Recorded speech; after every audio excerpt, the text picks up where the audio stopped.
Epístolas de Paulo. Depende do pregador, né?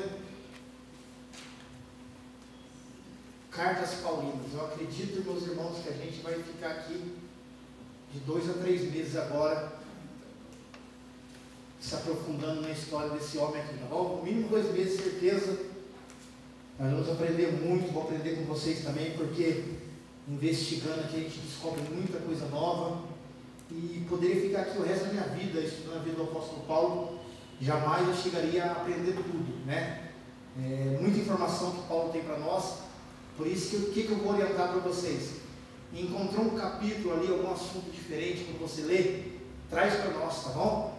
Talvez eu não vou abordar aquele assunto ali de Romanos, porque a gente não vai ler, estudar Romanos inteiro, senão já era um ano só para Romanos. Então, talvez eu não vou abordar naquela aula aquele assunto, aquele capítulo. Aí você teve uma dúvida, traz para nós. Se eu não tiver resposta aqui no dia, eu vou estudar e vou trazer para a próxima. Amém? Esse agora daqui para frente vai ser, a gente vai interagir. Ó, eu não estou entendendo o que significa esse assunto aqui. E a gente vai trazer para a aula, vai ficar como tarefa para mim explicar na próxima. Vamos lá. Vai ser um pouco didático.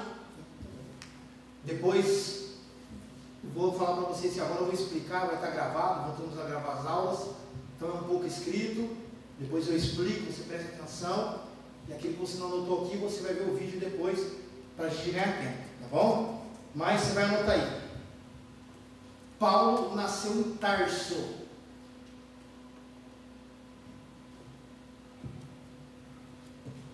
Acredito que todos sabem que Saulo e Paulo é a mesma pessoa, né? Todos sabem? Alguém tem dúvida? Então, em algum momento eu falo Paulo, em algum momento Saulo, eu vou explicar aqui a vida de Paulo. Mas aqui Paulo nasceu em Tarso. Ele nasceu Saulo, né? Depois teve a mudança de nome. E Tarso era a parte central. Tarso era a parte central que hoje se encontra a Turquia. Então, se fosse hoje, né? Paulo seria turco, mas ali era uma região toda dominada por Jerusalém. Então, Paulo sim era judeu. Hoje se encontra a Turquia. Acho que grande veracidade sobre isso, que na Turquia tem os restos da Arca de Noé. Amém? Muitas pessoas falam que uma reserva lá do exército militar turco, eles preservam ainda restos da Arca de Noé, nesse mesmo local, tá bom? Então Paulo nasceu em Tarso, na Turquia. Turquia tinha cerca de 300 mil pessoas. Turquia tinha cerca de 300 mil pessoas, né, ou habitantes.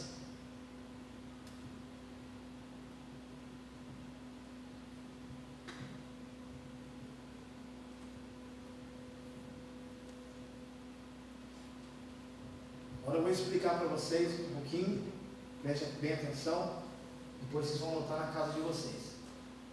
Paulo ele nasce numa família rica, com muitas condições financeiras, amém? Paulo ele não teve problema na infância, dificuldades, não, pelo contrário, ele tinha algumas facilidades sociais, facilidades no seu cotidiano para sobreviver. E dentro dessa possibilidade que a família dele entregava, Paulo, ainda Saulo, ele optou por estudar, por aprender. Ele tinha o desejo de crescer. Amém? Nessa cidade, existia uma escola muito importante na arte da hermenêutica. Amém?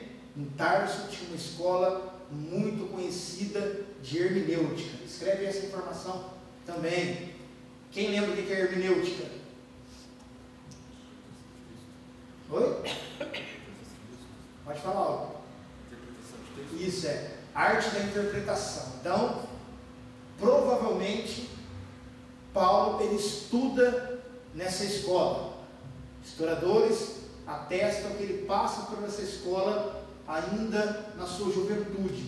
A família tinha ótimas condições para auxiliar o estudo de Paulo. Eu queria que alguém lesse para mim, por favor, Atos 8:3. Anota aí os versículos, tá? Tudo que for referência que vai te ajudar muito quando você for montar uma pregação. Atos 8:3. Hoje a gente prega muito em culto de missões, né? Você trazer uma introdução como essa do apóstolo Paulo vai enriquecer muito o seu sermão. Atos 8:3. Quem pode ler? Saulo assolava a igreja, entrando pelas casas, arrastando homens e mulheres, os encerravam na prisão. Amém? Todos entenderam? Saulo, ele assolava homens e mulheres, né, traziam para a prisão, matava. Então, esse homem ele nasce com o nome Saulo. Eu já falei aqui, talvez não anotaram num dia porque era rapidamente uma explicação, mas o nome Saulo significa aquele que era desejado. Anota aí. Saulo significa aquele que era desejado. E de início ele fazia mal para a igreja do Senhor.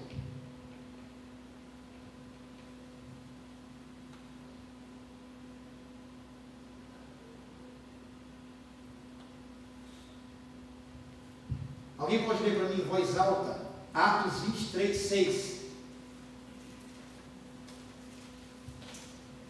Atos 23:6.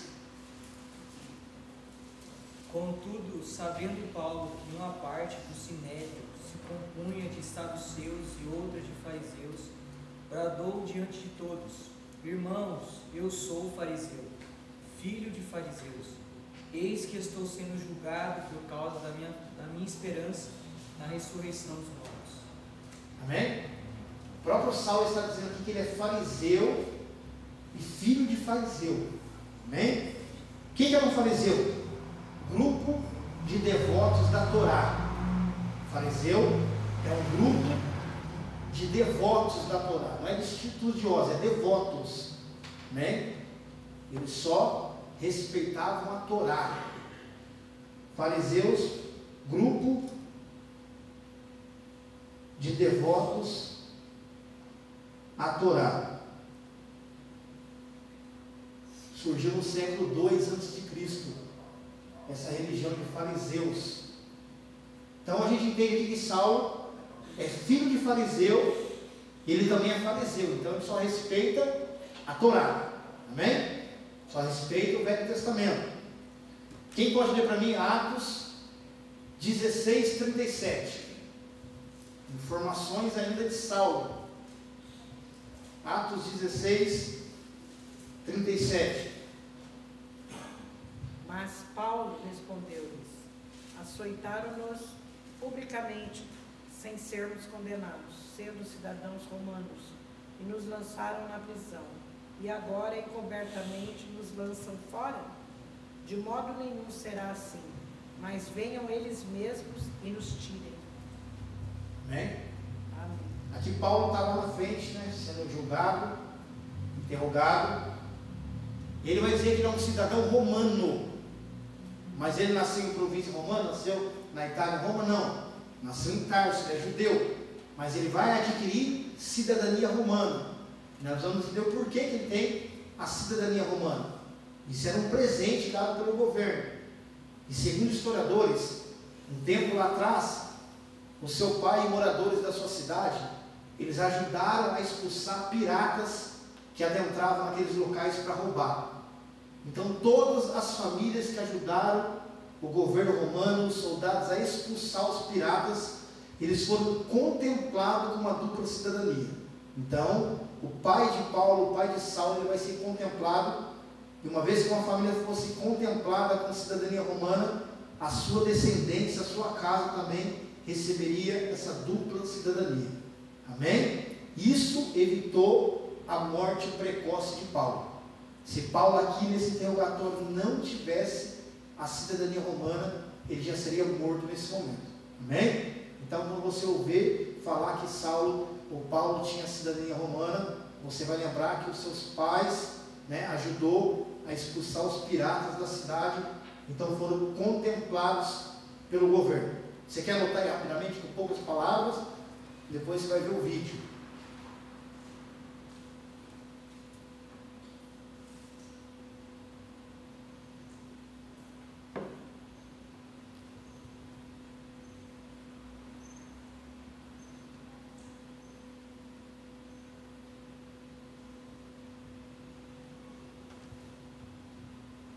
Como que era o nome do pai de Paulo?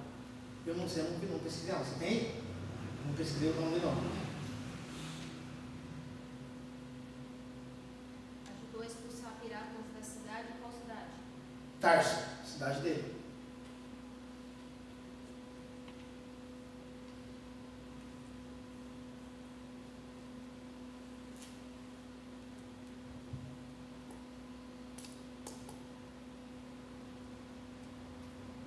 Amém? Anota aí também.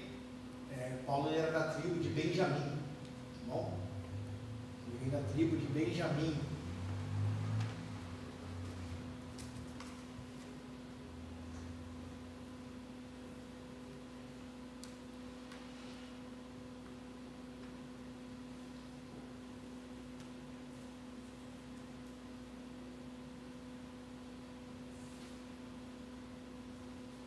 Quem pode ler para mim Atos 22, 1 a 21? Se a gente analisar, Atos traz mais informação de Paulo que as próprias cartas dele, né? As cartas ele fala do Evangelho. Lucas aqui em Atos ele traz muita informação do apóstolo Paulo. Atos 22 é uma leitura um pouquinho mais extensa. Quem quiser ler para a gente com voz alta. Atos o quê? 22, versículo 1 até o 21. Paulo escreveu Atos? Não, Atos foi Lucas. Aí Lucas relata a história de Paulo, né? Atos de 22 a 1 a 21. Irmãos e pais, ouvi a minha defesa que agora faço perante vós. Ora, quando ouvirem que lhes falava em língua hebraica, guardaram ainda maior silêncio, e ele prosseguiu. Eu sou judeu, nascido em Tarso de Cilícia, mas criado nesta cidade, instruído aos pés de Gamaliel, conforme a precisão da lei de nossos pais, sendo zeloso para com Deus, assim como o sois todos vós nos dias de hoje. E persegui este caminho até a morte, algemando e metendo em prisões tanto a homens como a mulheres, do que também o sumo sacerdote me é testemunha, e assim todo o conselho dos anciões. E tendo recebido destes carta para os irmãos, seguia para Damasco com o fim de trazer algemados a Jerusalém aqueles que ali estivessem, para que fossem castigados. Aconteceu, porém, que quando caminhava e ia chegando perto de Damasco, pelo meio-dia, de repente, do céu brilhou-me ao redor uma grande luz. Caí por terra e ouvi uma voz que me dizia: Saulo, Saulo, por que me persegues? Eu respondi: Quem és tu, Senhor? Disse-me: Eu sou Jesus, o Nazareno, a quem tu persegues. E os que estavam comigo viram em verdade a luz, mas não entenderam a voz daquele que falava comigo. Então perguntei: Senhor, que farei? E o Senhor me disse: Levanta-te e vai a Damasco, onde se te dirá tudo o que te é ordenado fazer. Como eu nada visse por causa do esplendor daquela luz, guiado pela mão dos que estavam comigo, cheguei a Damasco. Um certo Ananias, varão piedoso, conforme a lei, que tinha bom testemunho de todos os judeus que ali moravam, vim ter comigo de pé ao meu lado. Disse-me: Saulo, irmão, recobra a vista. Naquela mesma hora, recobrando a vista, eu ouvi. Disse-lhe ele: O Deus de nossos pais de antemão te designou para conhecer a sua vontade, ver o justo e ouvir a voz da sua boca, porque has de ser sua testemunha para com todos os homens do que tens visto e ouvido. Agora, por que te demoras? Levanta-te, batiza-te e lava os teus pecados, invocando o seu nome. Aconteceu que, tendo eu voltado para Jerusalém, enquanto orava no templo, achei-me em êxtase, e vi aquele que me dizia: apressa-te e sai logo de Jerusalém, porque não receberão o seu testemunho acerca de mim. Disse eu: Senhor, eles bem sabem que eu encarcerava e açoitava pelas sinagogas que criam em ti. E quando se derramava o sangue de Estevão, tua testemunha, eu também estava presente, consentindo na sua morte e guardando as capas dos que o matavam. Disse-me ele: vai, porque eu te enviarei para longe aos gentios. Ora, escutavam-no até estas palavras, mas então levantaram a voz dizendo: tira do mundo tal homem, porque não convém que viva. Gritando eles e arrojando de si as capas e lançando pó para o ar, o comandante mandou que levassem Paulo para dentro da fortaleza, ordenando que fosse interrogado debaixo de açoites, para saber por que causa assim clamavam contra ele. Quando o haviam atacado com as correias, disse Paulo ao centurião que ali estava: e vós, lícito, açoitar um cidadão romano, sem ser ele condenado? Ouvindo isto, foi o centurião ter com o comandante e o avisou, dizendo: vê o que estás para fazer, pois este homem é romano. Vindo o comandante, perguntou-lhe: dize-me, és tu romano? Respondeu ele: sim, sou. Tornou o comandante: eu, por grande soma de dinheiro, adquiri esse direito de cidadão. Paulo disse: mas eu o sou de nascimento. Imediatamente, pois, se apartaram dele aqueles que o iam interrogar. E até o comandante, tendo sabido que Paulo era romano, atemorizou-se porque o havia ligado. No dia seguinte, querendo saber ao certo a causa porque ele era acusado pelos judeus, soltou-o das prisões e mandou que se reunissem os principais sacerdotes e todo o sinédrio, e trazendo Paulo, apresentou-os diante deles. Amém? Amém. Obrigado. É uma leitura mais extensa, né? Mas aqui o apóstolo Paulo está explicando a sua trajetória toda a sua vida. Antes aqui de entrar em algumas citações, para a gente se aprofundar, se você analisar Atos 7 em diante, 8, até chegar ao 9, que é a transformação de Saulo a Paulo, um dos fatos que mais chama atenção, o momento de conversão de Saulo a Paulo, não foi ali a caminho de Damasco, quando ele tem um encontro com Jesus. É bem verdade que ali ele vai com o desejo de matar, e no meio do caminho ele cai. Ele cai de onde? Não é do cavalo. Não está escrito cavalo aí. Leia aí para vocês verem. Por isso que eu fiz essa pergunta. Muita gente fala isso. Ele cai por terra, mas não fala que era cavalo, né? Não, isso aí, a maioria fala. Ele caiu do cavalo, não, mas não fala, ele cai por terra. A gente não sabe se ali ele estava no cavalo, porque as viagens missionárias, alguns territórios eram a pé, alguns territórios eram a cavalo. Caso de Paulo, que era uma pessoa mais importante, acredito que ele ia sentado lá atrás, né, nas cabines, né, da carroça. Então, mas não fala que ele cai do cavalo, né? Ele cai por terra. Lá ele cai transformado. Mas, para analisar, ele era um assassino nato. Falar um pouco de Saulo. Sabe o que começou a comover o coração de Saulo? Quando Estevão está sendo morto. Rapidamente, como foi a morte de Estevão? Foi apedrejado. Mas não era assim um apedrejamento. Imagina se começar a te apedrejar agora, você vai se defender. E talvez você demore horas, se é que vai atingir o óbito. Porque vem perto, defende. Mas como que apedrejava uma pessoa? Cavava-se um buraco, na medida um palmo da cintura, e enterrava as pessoas com as mãos também. Então enterrava as mãos, um palmo para cima da cintura, e a pessoa ficava impossibilitada de ter uma defesa.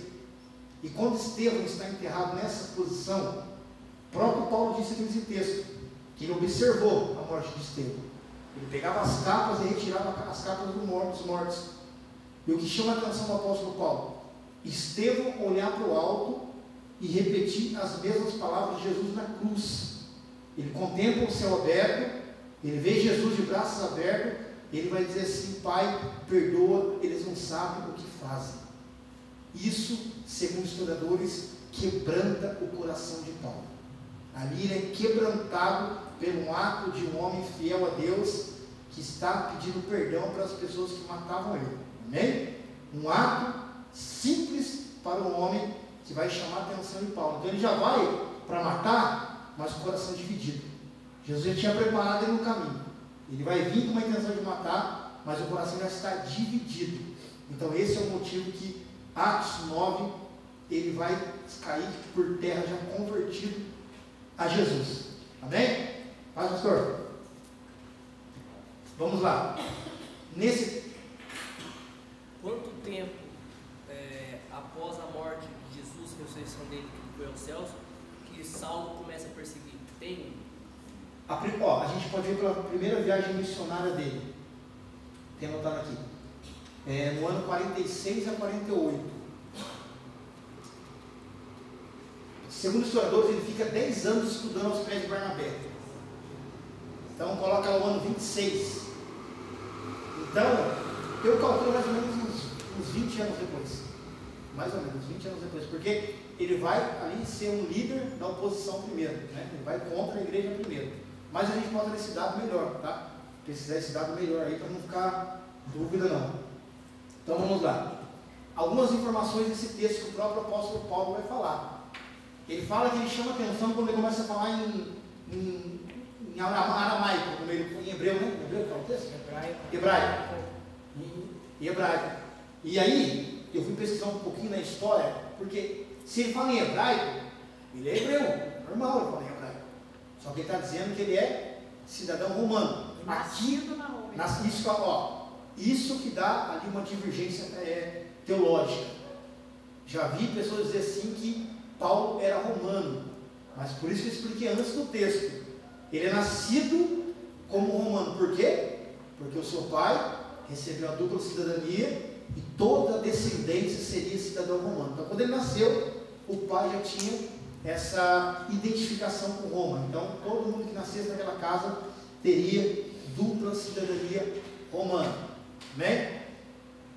Paulo ele vai ser escolhido, Saulo ainda, quando ele está em Jerusalém, com 15 anos de idade. Quando ele está em Tarso, com 15 anos de idade, ele vai para Jerusalém. Mas não era qualquer um, mesmo tendo condições financeiras. Para estudar aos pés de Gamaliel, teria que ser uma pessoa diferencial.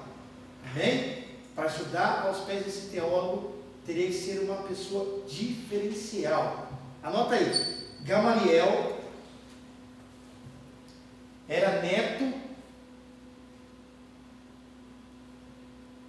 do rabino Linel. Sabia mais ele que Gamaliel. Linel. Gamaliel, irmãos, era um marco na geração dele, teológica. Ele era o mais respeitado do mundo na época, se tratando de teologia. Era um professor? Sim, professor, mestre. Era assim, ele era um exemplo a ser seguido na época dos fariseus, pessoas que apenas contemplavam as leis de Moisés. Então ele era um perito da lei, ele era a pessoa mais capacitada para ensinar as leis. Amém? Era Gamaliel. Então, mesmo tendo condições financeiras, Gamaliel só aceitava pessoas com intelectual acima do nível. Era uma seleção. Entendemos que salto. Oi? Digamos um QI mais alto. Isso, mais alto, porque para conseguir compreender o que ele ia passar. Não era qualquer um que ia compreender. Então era uma seleção. Então Saulo, ele vai ser selecionado. Ele vai ser selecionado no meio de muitos jovens. Você vai notar aí, Saulo era trilingue. Trilingue.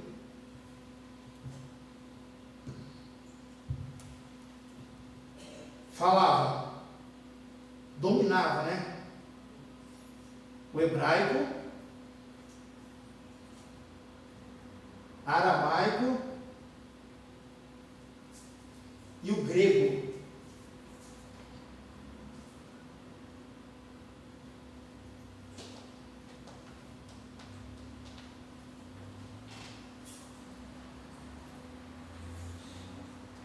Quem pode ler Gálatas 1, 11 até o 15?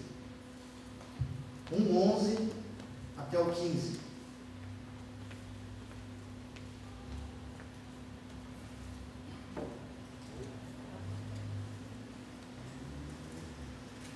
No 11.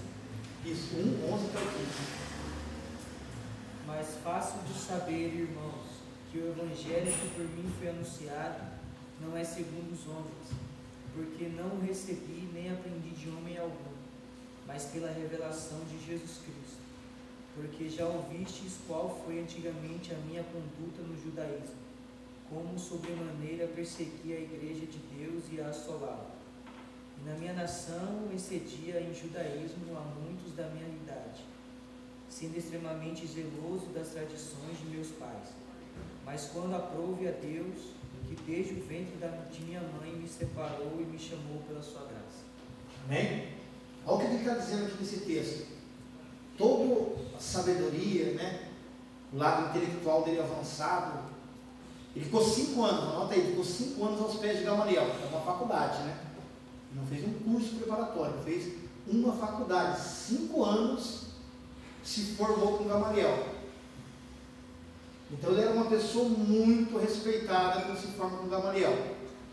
Ele fica ali 5 anos, ele tinha ali uma preparação na sua juventude ainda, né? Estudou hermenêutica, viveu em um ambiente que a cultura grega predominava. Quem eram os gregos? Eram os mais sábios da época. Então ele tinha um entendimento acima da média. Talvez entre as pessoas que não eram rabino, que não eram os mestres, ele era o mais capacitado da época. Mas ele deixa bem claro aqui que a visão que ele tem, o evangelho que ele prega, não era sabedoria humana. Seria tudo dado por revelação por Deus, por Jesus. Amém? Por isso que Paulo ele é diferente. E sempre ele vai prezar pela humildade. Ele está dizendo, eu não tenho condição nenhuma de estar fazendo o que eu estou fazendo, de estar anunciando esse evangelho. Mesmo eu tenho preparado, né? Eu investi na minha carreira, na minha vida, mas tudo que está acontecendo é por intermédio da sabedoria que Deus me deu. Então ele está deixando bem claro que o homem não é nada sem Deus. Amém? Vamos lá. Professor, é fora do contexto do estudo, mas quando é no Antigo Testamento, quando fala-se assim, o anjo do Senhor está se referindo a Jesus? Não, Deus. O anjo do Senhor é Deus. É a pessoa de Deus, né? Tem que estar em letra maiúscula, tá? Em letra maiúscula. Não é Deus desceu na terra. É um anjo com a autoridade de Deus. O anjo do Senhor chegou a Josué e repetiu as palavras que disse para Moisés. Quem disse para Moisés tirar a sandália dos pés? Deus. Lá na frente para Josué, o anjo do Senhor disse as mesmas palavras: descalça a sandália dos vossos pés. Né? É um anjo representando a pessoa de Deus. Deus não desce na terra. A terra é destruída. Tá? Deus é onipresente, onipotente, onisciente. Aprendemos sobre isso. Sentimos a presença dele. Mas Moisés insistiu. Quero te ver, quero te ver, quero te ver. De costa, né? Viu um vulto. Para Moisés não ser fulminado pela glória de Deus. Nós temos um corpo pecaminoso. Não estamos aptos para contemplar a face de Deus. Amém? Então, um anjo que representa a autoridade de Deus. Onde eu parei? Gálatas já leu, né? Então vamos lá. Quando Saulo, eu confundo porque a própria Bíblia fala Saulo quando já é Paulo, e Paulo não é Saulo ainda. Então, por isso que eu falei, Saulo, Paulo mesmo. Saulo ele estuda aos pés de Gamaliel. E antes de eu preparar, eu confesso para os irmãos, antes de ontem, eu acreditava que o ofício de Saulo, ele trabalha no quê? Quem sabe? Fabricante de tendas. Eu acreditava que esse ofício era dado pelo seu pai, porque é um costume entre os judeus que o pai repete a profissão do filho. Mas eu aprendi ontem, vou passar para vocês. Quando estudou aos pés de Gamaliel, Gamaliel preparava espiritualmente e também preparava uma profissão para a pessoa. Isso é interessante, né? Vai pregar, mas vai para a enxada. Ele preparava, trabalhava, preparava o espiritual e preparava uma profissão. Então, todo jovem que ali estava aprendendo esses 5 anos, ele tinha uma profissão. mas ele era tão capacitado, tão intelectual, tão inteligente, que ele vai ter a profissão de fabricante de tendas, que para nós hoje é um arquiteto com design. Era uma pessoa diferencial, não era qualquer tipo de tenda, era um entendimento, é um arquiteto, vai lá fazer uma ponte Rio-Niterói. Eram pessoas capacitadas como fabricante de tendas, com intelectual a mais. Então, Saulo, além de ter sabedoria, vir de família boa, né, próspera, ele vai adquirir também um sustento bom para sua casa, para sua vida, porque ele tinha condições financeiras boas, um bom salário. Então ele fabricava tendas, e agora ele vai dizer que ele tinha um zelo pelos ensinamentos dos seus pais, né? Zelo pelo quê? Pela Torá, zelo pelo Velho Testamento. E esse zelo chega a esse ponto aqui, Atos 26, 9 a 12. Quem pode ler?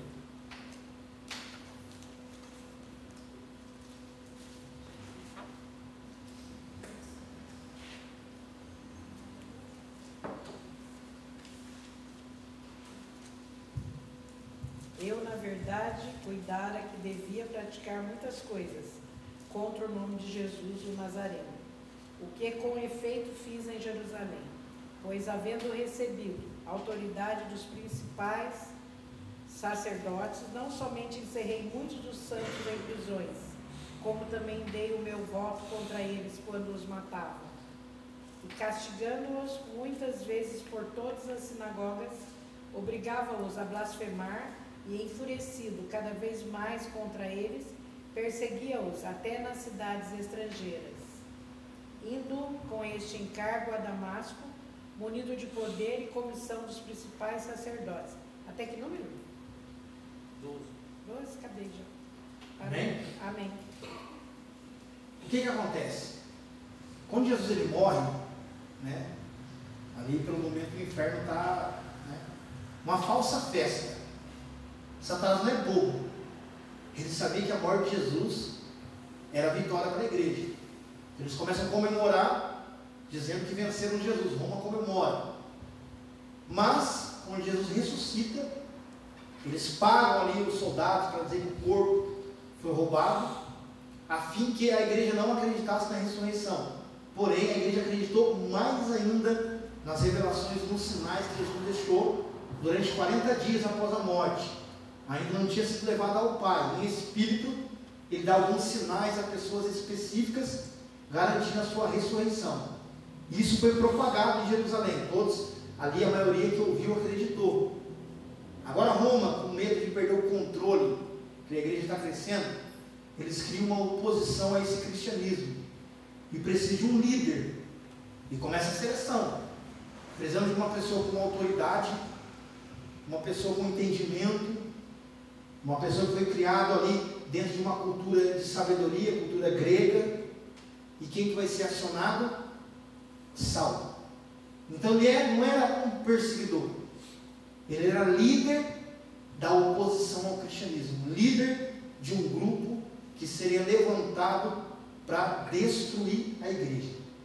Ele mesmo vai dizer: quantas das vezes levei homens, mulheres ao cárcere, e quantas das vezes pelo meu voto, ou seja, pelo meu ditado, né, pela minha autoridade, eu mandei os matar. Então esse homem ele é levantado para tentar paralisar a igreja de Cristo. Amém? Saulo, aquele que era desejado, ele vai ter uma mudança de nome e vai se chamar Paulo. Amém? O que significa Paulo? Eu já falei aqui algumas vezes. Alguém lembra? O que significa Paulo? Pequeno. Era desejado, agora ele passa a ser pequeno. O que eu aprendi que eu quero passar para os irmãos também? Mudança de nome, né? Eu falei aqui sobre Josué, que significa Deus é a salvação. Antes do nome de ser Josué, era Oséias. Você lê na Bíblia lá, o nome dele é Oséias, de registro de nascença. Oséias significa salvação. Se ele vem e fala que é salvação, as pessoas ali iam questionar o propósito de Deus na vida de Jesus. Então o que Deus faz? Muda o nome de José. Ó, você não é salvação, Deus é a salvação. Por isso que muda para Josué. Muitos propósitos na Bíblia, Deus muda o nome. Muitos. Abraão é assim também? Abrão, Abraão. Sarai, a Sara. São diversos nomes, né? Diversos nomes que são mudados. Jacó a Israel. Deus muda com um propósito.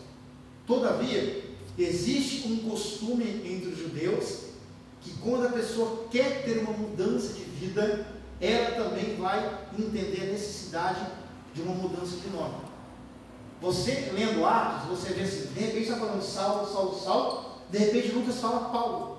Não vê Deus falando assim, ó, eis que o seu nome é mudado hoje. E por que isso aconteceu? Porque o próprio Saulo sentiu que não tinha que ser desejado por ninguém. Ele fala assim, a partir de agora, eu tenho que ser pequeno. Ele muda o nome dele. Olha a fidelidade e o caráter desse homem. Ele passa a se chamar, autonomear Paulo, ou seja, o pequeno. Partiu dele. Grande é Deus, desejado é Deus, eu sou pequeno. Deus não falou para ele.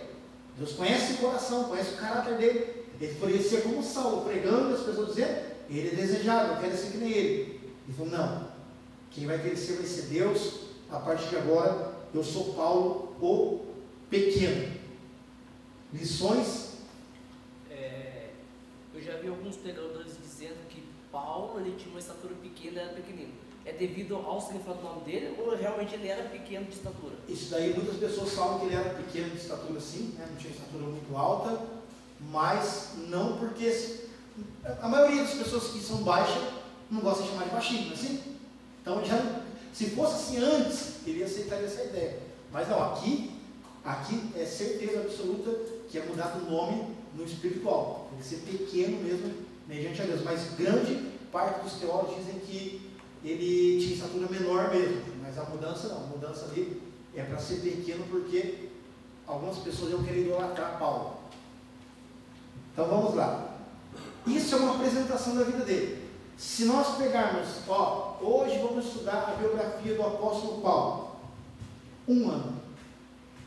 Pegar texto por texto, decifrar texto por texto. Então trazemos aqui uma biografia rápida. Nada te impede de pesquisar mais, de aprender mais sobre a vida desse homem. Eu quero aqui hoje uma representação para entrar nas cartas. Uma breve passagem agora às viagens missionárias dele. Há uma dúvida, né? Há uma divergência sobre quantas viagens missionárias Paulo fez. Alguém arrisca em dizer? 4. Alguém tem outra opinião? Pode falar. Isso. Essa é a dúvida. 3 ou 4. Por que fica a dúvida? 3, Paulo evangelizou. A 4, ele morreu. Então, uns caracterizam a 4 uma viagem missionária. Ele partiu para Roma. Outros não, ele partiu, mas morreu. Então, essa é a divergência, tá bom? 3 viagens missionárias, ele pregou para o mundo aí.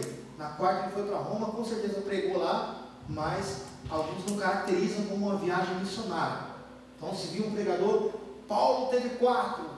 Você vai entender o porquê ele está dizendo. Talvez ele viu ali que Paulo foi para Roma e ele acreditou ser a 4ª viagem missionária. Tá bom? Mas que ele evangelizou foram 3 viagens que ele passou aí por muitos lugares.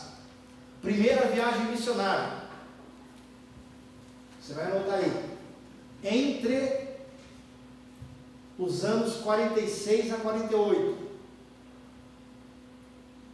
Acorda, Lucas. 46 e 48. Por que eu digo entre? Porque vai chegar uma Bíblia de estudo e vai falar o ano 46, outro 47, outro 48. Então, a primeira viagem missionária dele, 46 a 48. O ano 46 a 48. Irmãos, eu nem expliquei porque aqui é depois de Cristo, tá bom? Falando ali do cristianismo. Então, entre o ano 46 e 48. Cada um vai falar uma data, mas foi entre esse período. Ou em 46, 47 ou 48, ele parte para a primeira viagem missionária. Precisava de um líder para o cristianismo. Quem se acha que foram levantados? Quem vocês acham? Saulo se converteu a Paulo. Convertido. Estudado. Quem se acha que foi levantado para ser líder do cristianismo? Arrisca? Paulo. Quem mais acha que foi Paulo? Lê para a gente aí, por favor, Atos 13. Leitura do dia um pouco hoje. 1 ao 12. Atos 3, do 1 ao 12? Isso. Ora, Preste bem atenção na sequência. ora, na igreja de Antioquia havia profetas e mestres, a saber, Barnabé, Simeão, chamado Níger, Lúcio de Cirene, Manaém, Colasso de Herodes, o tetrarca, e Saulo. Enquanto eles ministravam perante o Senhor e jejuavam, disse o Espírito Santo: separai-me a Barnabé e a Saulo para a obra a que os tenho chamado. Então, depois que jejuaram, oraram e lhes impuseram as mãos, os despediram. Estes, pois, enviados pelo Espírito Santo, desceram a Seleucia e dali navegaram para Chipre. Chegados a Salamina, anunciavam a palavra de Deus nas sinagogas dos judeus e tinham a João como auxiliar. Havendo atravessado a ilha toda até Pafos, acharam certo mago, falso profeta, judeu, chamado Bar Jesus, que estava com o procônsul Sérgio Paulo, homem sensato. Este chamou a Barnabé e Saulo e mostrou o desejo de ouvir a palavra de Deus. Mas resistia-lhes Elimas, o encantador, porque assim se interpreta o seu nome, procurando desviar a fé do procônsul. Todavia Saulo, também chamado Paulo, cheio do Espírito Santo, fitando os olhos nele, disse: ó filho do diabo, cheio de todo o engano e de toda a malícia, inimigo de toda a justiça, não cessarás de perverter os caminhos retos do Senhor? Agora eis a mão do Senhor sobre ti, e ficarás cego, sem ver o sol por algum tempo. Imediatamente caiu sobre ele uma névoa e trevas, e andando à roda procurava quem o guiasse pela mão. Então o procônsul, vendo o que havia acontecido, creu, maravilhando-se da doutrina do Senhor. Até que número? Amém. Fica bom. Irmãos, primeira viagem missionária do homem. Pode falar que é novo convertido, né? Olha a autoridade do homem. Olha a autoridade. Mas vamos por parte. Qual é o versículo? Pedi para a professora a chamada aí quando fala os nomes de Barnabé e de Saulo, Paulo. Acho que é o versículo Um acho que não, um está mostrando os profetas que está dentro da Antioquia, da igreja. 13. Era Atos 13. 13. Alguém conseguiu encontrar isso para me ver a Agora eu já sequência? voltei. Tá, o que você quer saber? Onde fala sobre a chamada dos dois que seriam enviados. Barnabé e Saulo, Paulo.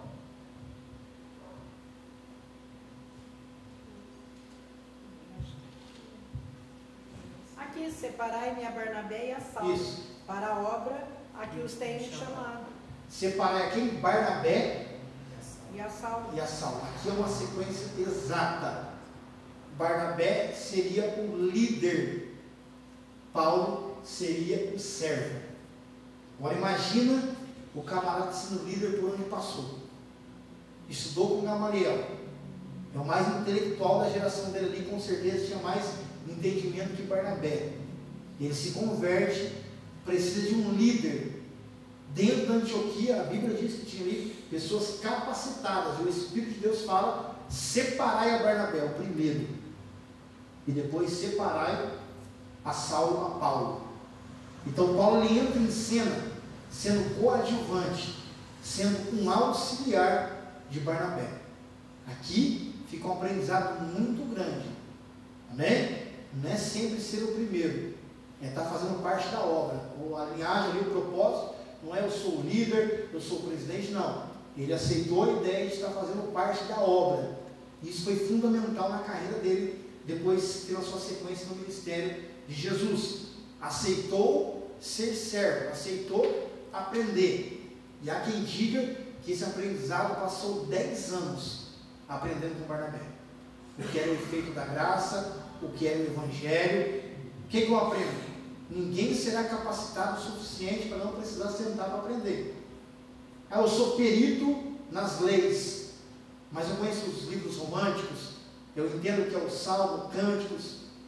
Mas eu entendo sobre os profetas, mas eu conheço as cartas paulinas, eu conheço a doutrina dos últimos dias, que é Daniel, Ezequiel e Apocalipse. Ninguém será autossuficiente que não vai precisar sentar para aprender. Amém? O próprio Paulo deixa ensinamento para nós. Ele vai como segundo, ele vai como um servo. Só que aí ele começa a se destacar e rápido. Primeira viagem missionária dele. O texto fala que tinha um tal João Marcos. Isso. Lembra? A gente estudou aqui o Evangelho escrito por Marcos. É o João Marcos aqui, que dizem que ele é sobrinho ou primo de Barnabé. Ele vai para a primeira viagem missionária, acreditando que aquela viagem seria um passeio. Muito jovem. Primeiro probleminha que dá na viagem, ele vai retroceder. Essa questão traz um atrito, vamos falar depois, em Paulo e Barnabé lá na frente. Mas pastor, Barnabé começa com o líder. Sim, só que quando João Marcos ele quer retornar, Paulo já entra em cena. Porque daí João Marcos vai pedir para Paulo se ele pode voltar. E Barnabé vai interceder e não adiantou. Ou seja, mas naquele momento, então Barnabé já não era mais o líder. Sim, isso aqui é anos que se passa, né? Tá. Ele é levado, ele aprende, e Barnabé era o líder. Só que Deus tinha dado a chamada para Paulo, né? Paulo foi levantado para ser o cara da igreja, ele que seria trazer a doutrina da igreja. Mas ele respeitou o espaço. Sim. Só que ele tinha uma autoridade tão grande de Deus. Só que ele aprende. Lá na frente ele vai dizer para Timóteo: traga João Marcos, que ele é muito útil para o meu ministério. Ali ele não acertou com essa conduta dele. Ele falhou, ele reconhece na frente. Traz para mim, está lá em Roma, João Marcos, que ele é muito útil para o meu ministério. Saulo ele tinha um zelo muito grande pela lei. Ele não era aquele pecador, o assassino. Ele matava acreditando que estava defendendo Deus. Ele acreditava que o cristianismo era uma cultura pagã. Ele não conhecia Jesus ainda. Então por isso que ele queria zelar a lei. Por isso que ele matava. Defendia a espada, a sangue. Então ele tinha um zelo muito grande. Quando ele vê João Marcos querendo desistir, ele dá um ponto final na história. Fala: não, então você nunca mais vai fazer a obra.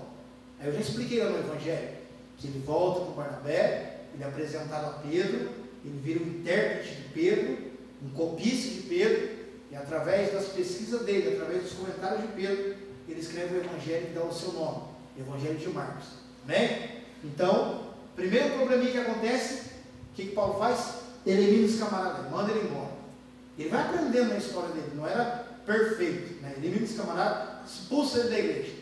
Aí Deus trata com ele aos poucos, e antes de morrer, ele toma essa atitude e manda trazer, né? Acredito que não deu tempo, mas a atitude dele deixou escrito aqui que ele queria ver João Marcos novamente. Então ele vai agora para essa região e ele vai pregar. Existia ali um governador com muita autoridade. E quando Paulo e Barnabé vai pregar a palavra, entra ali um homem chamado Bar Jesus. O que significa Bartimeu? Eu falei aqui um dia. Filho de Timeu. Bar Jesus? A gente não entende agora se é um nome. Acredito que não daria tempo, né, para um mago, nesse período aqui pós a morte de Jesus, ou um apelido. Nós entendemos que era um feiticeiro, alguns adivinhadores, né, intitulados como mágico. Não mágico de circo da cartola. Mágico nasce aqui. Faziam magias, né? Encantavam as pessoas e tinham um lucro para a cidade. Esse feiticeiro e esse mágico, eles vão interromper a pregação do apóstolo Paulo. Estão pregando para converter um governador. Uma vez que o governador é convertido, toda a província praticamente vai ser convertida. Então aprenda que ele tinha estratégia. Marca bem, Paulo tinha estratégia para evangelizar. Tem que evangelizar todo mundo? Tem. Mas existe estratégias. E quando ele está evangelizando, quando ele está pregando, o inimigo vai se opor, vai se levantar, né? O inimigo não quer que a salvação chegue. O que ele faz? Ele olha na bolinha do olho do mágico, repreende, chama de filho de Satanás e com uma autoridade no céu que ele passa a ficar cego, que o texto vai dizer que ele fica ao ponto de ser carregado pelas pessoas. Ponto que nós encontramos aqui, você vai anotar. Primeira regra da vida missionária. Primeira regra da vida missionária.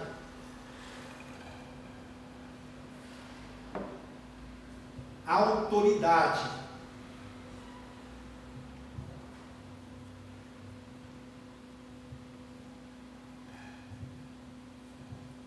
Autoridade. Obedida através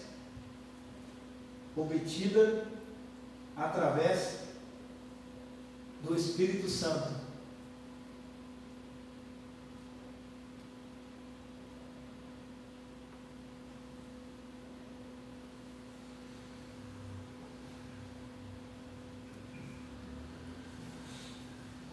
Irmãos, prestem bem atenção. Não é sobre o ir, é sobre o que vai fazer lá na missão. Eu quero, e quando chega, o que vai fazer? Paulo tinha um desejo no coração dele. Ele tinha ali aquela chama ardendo. Mas e quando ele chega? E quando ele chega nessa primeira viagem missionária, olha o problema que ele encontra. Primeira viagem missionária dele. Entra um cidadão que vai se levantar contra ele. Se ele não sabe o que fazer, se ele não tem uma capacitação bíblica, ele era reprovado, o evangelho era escandalizado e toda uma cidade não conheceria o nome de Jesus. Olha para você a regra básica para fazer a obra: autoridade, capacitação, base bíblica, porque nós seremos confrontados, nós seremos indagados. Então, a regra, eu estou falando de um homem que se capacitou. Existe aí um termo secundário que não é bíblico. Deus não escolhe os capacitados, capacita os escolhidos. Pega a sua Bíblia do livro, capítulo 1 de Gênesis, até o capítulo 22 de Apocalipse, e tenta procurar esse texto, não tem. A capacitação é nós que vamos buscar. A capacitação teórica é nós que vamos buscar. Deus, ele vai dar o poder espiritual, ele vai dar o discernimento. Eu vou na missão, eu vou lá no meio daquela favela, eu vou lá naquela boca, eu não vou ler, não vou me preparar, porque Deus vai me dar. Deus não vai dar. Amém? Não é sobre o ir, é o que eu vou fazer quando eu chegar lá. Qual é a minha preparação para chegar lá? Eu estou apto, eu estou lendo, eu estou estudando, eu estou orando, eu estou me consagrando. Então, quando eu chegar lá, Deus sim vai dar a autoridade, né? A autoridade não se compra, não se empresta, a autoridade se conquista. Então, primeira regra do apóstolo Paulo para sua primeira viagem missionária: ele chegou capacitado. E a texto vai dizer que o primeiro que ele prega é logo para o governador. É logo para o governador. Teve oposição, mas ele tinha uma base espiritual para repreender aquele inimigo, e conforme a sua palavra acontecer a consequência na vida daquelas pessoas. E esse governador, ele aceita Jesus, e há quem diga que vira ali um instrumento nas mãos de Deus, e uma província toda ela vai receber um evangelho através de um homem que se preparou. Amém? Anota uma frase aí de John Piper. John Piper é vivo ainda. Se tiver curiosidade, irmãos, vê uns vídeos dele. Tem tradução. Ele é fogo mesmo. Ele não manda recado, não, irmão. Pregação dura sobre cruz. John Piper diz assim: onde a paixão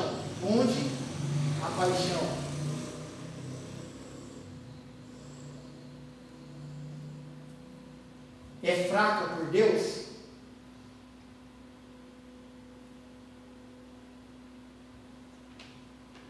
o zelo para missões, o zelo para missões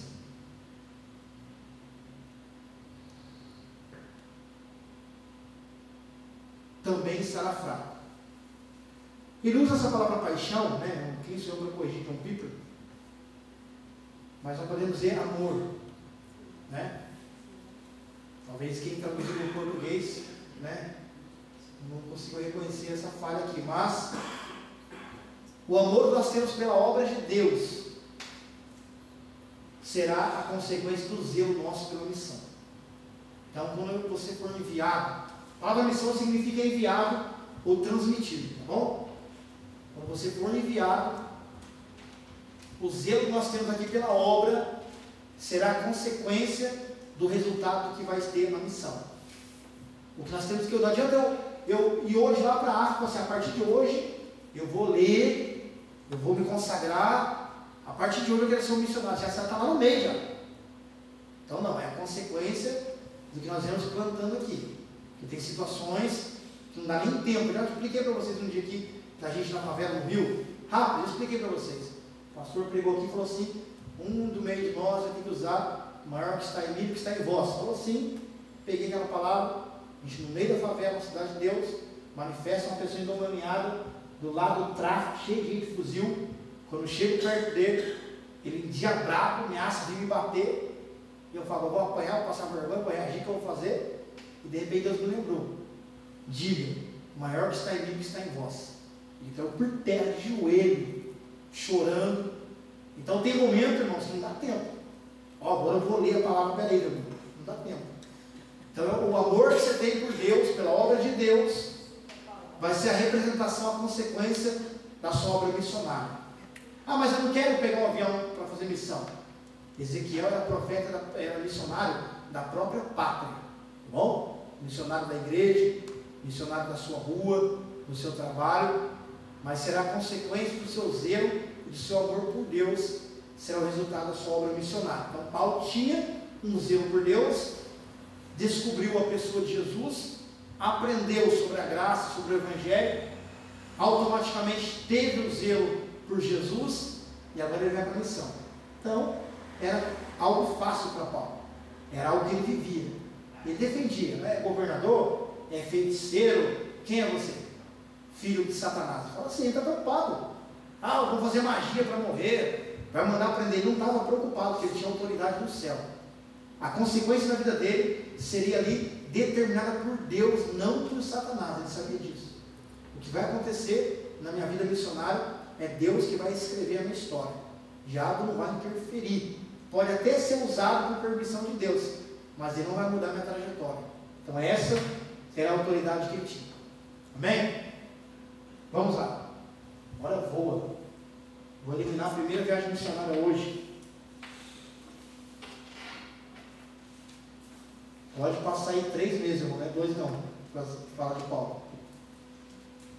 Alguns lugares que ele passou, porque eu digo alguns lugares. Passou por muitos mais lugares, mas eu tentei pegar mais locais possível, mas se a gente for anotar também, anotar cidade, é muita cidade. Mas eu anotei aqui a maioria.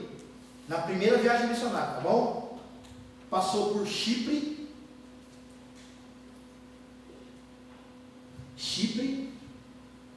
Galácia, região da Galácia, quando ele escreve a carta aos Gálatas. A cidade não era Gálatas, tá? Era Galácia. Você vê que algumas cidades você vai identificar com a carta que ele escreveu. Chipre, Galácia, Pafos,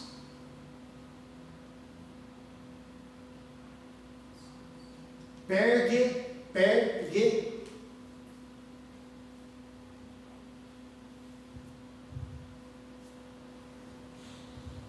Antioquia,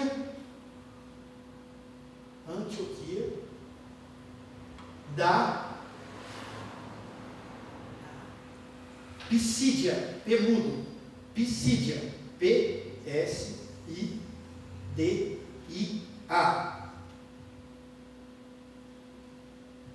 Antioquia da Pisídia, Icônio,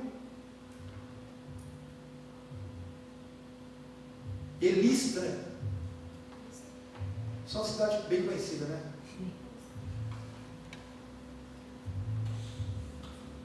Vamos lá. E depois ele retorna para onde ele saiu, a origem que ele saiu, que é a Antioquia da Síria. É a diferença. Qual foi a igreja que ficou marcada por levar os primeiros missionários? Igreja da Antioquia da Síria. Tá? A Síria. Da Síria. É um país da Síria. Antioquia da Síria. Vou aproveitar esses 10 minutos aqui, vamos ganhar tempo, vamos dar início à segunda viagem. O que eu vou fazer? Né? Às vezes eu tenho que precisar alguém faltar.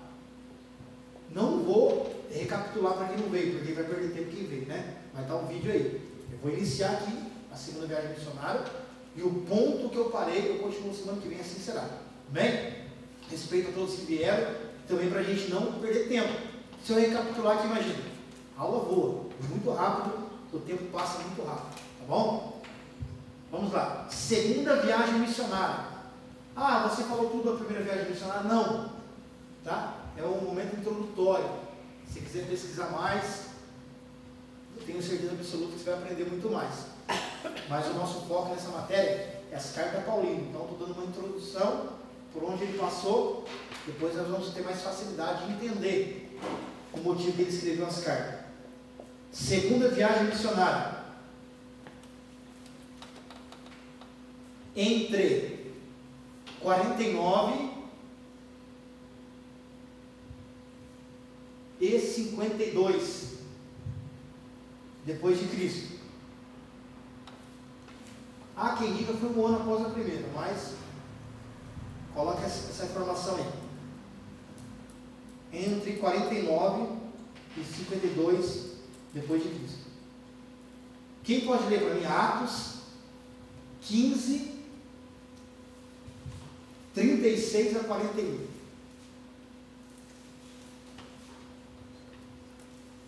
Onde acontece a briga. Atos 15, 36 a 41. Quem puder ler para a gente? Alguns dias depois, disse Paulo a Bernabé: tornemos a visitar nossos irmãos por todas as cidades em que já anunciamos a palavra do Senhor, para ver como estão. E Barnabé aconselhava que tomassem consigo a João, chamado Marcos. Mas a Paulo parecia razoável que não tomassem consigo aquele que desde a Panfilha se tinha apartado deles e não os acompanhou naquela obra. E tal contenda houve entre eles, que se apartaram um do outro. Barnabé, levando consigo a Marcos, navegou para Chipre. E Paulo, tendo escolhido a Silas, partiu, encomendado pelos irmãos à graça de Deus, e passou pela Síria e Cilícia, confirmando as igrejas. Amém? Paulo está partindo aqui para a sua segunda viagem missionária. E um ponto que chama atenção aqui, o que ele está dizendo para Barnabé? Nós vamos voltar nas mesmas cidades, na maioria das cidades que já passamos. O que ele insere aqui? O discipulado. Ele pregou, retornou para acompanhar como estava o crescimento ou não das pessoas que receberam ali a mensagem dele. É outro ensinamento para nós. Não é só ir lá e evangelizar e virar as costas. Pregar e virar as costas. Quando alguém aceita Jesus aqui na igreja, eu aceito Jesus e a igreja não pergunta o nome, não pega o telefone, vira as costas. Então o que ele está fazendo aqui? Um discipulado. Nós vamos voltar, não era de avião, não era de carro, era a pé, era a cavalo, era meses andando, mas ele vai na segunda viagem missionária, passando por muitas igrejas que ele havia já pregado o Evangelho. Amém? Então ele vai novamente revisar a lição, novamente acompanhar como que estão as pessoas que foram ministradas por ele. Uma regra interessante de ser aplicada em nossas vidas também, que Paulo deixa de ensinar. Mas esse texto vai dizer sobre o conflito, né? Barnabé e Paulo, foi o que o pastor Marcelo falou. Paulo era meio difícil, irmãos, era meio difícil. Se aprofundar, existe, né? Você vê no meio das crianças, a liderança natural. Não é assim, professor, na escola? Tem um grupinho, sempre tem o chefinho, não é assim? Sempre tem um chefinho. No trabalho, então, só faltou, eu falei para alguns, só faltou fazer engenharia, porque quer mandar, né? Tem o mesmo ofício, mesmo salário, mesma profissão, mas gosta de mandar. E a gente fica no serviço, quer ficar bravo, né? Mas isso é uma natureza de nascença. é uma liderança de nascença, uma liderança natural da pessoa. Paulo tinha a liderança natural, mas também tinha a liderança espiritual. Então, rapidamente, ele toma espaço aqui. Ele respeitou Barnabé. Aí você aprende uma coisa. Quem que era o líder? Paulo. João Marcos vai com a gente na viagem missionária. Ele vai tentar convencer o Jesus. Paulo, líder de nascença, mandava em todos os menininhos para exemplo.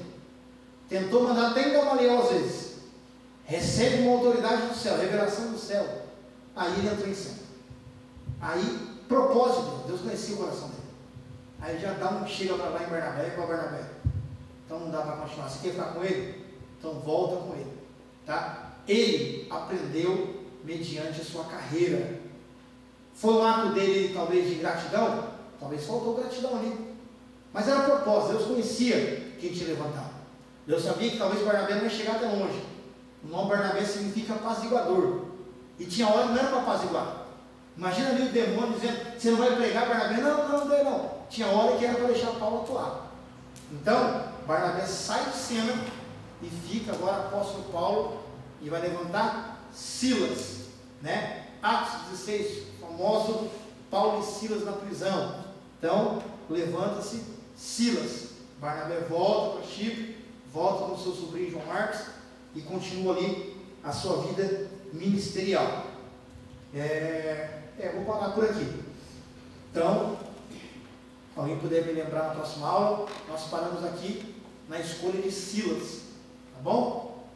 Foi bem claro? Alguma dúvida, alguma pergunta? Vai ficar sempre perguntas, a gente vai desvendando aqui a vida do apóstolo Paulo, tá bom? Vamos aprendendo. Se tiver alguma informação nova para a gente, traz na próxima aula. Tarefa: eu preciso que vocês estudem Romanos, tá bom? Estudem a carta aos Romanos, que provavelmente a gente vai dar início na próxima semana, na próxima aula. Conto com todos, se possível cheguem dentro do horário. Quanto mais cedo estiver reunido aqui a maioria, damos início na aula e é mais matéria para a gente aprender. Tá bom? Ficou alguma dúvida? Deus abençoe a todos. Está encerrada a aula.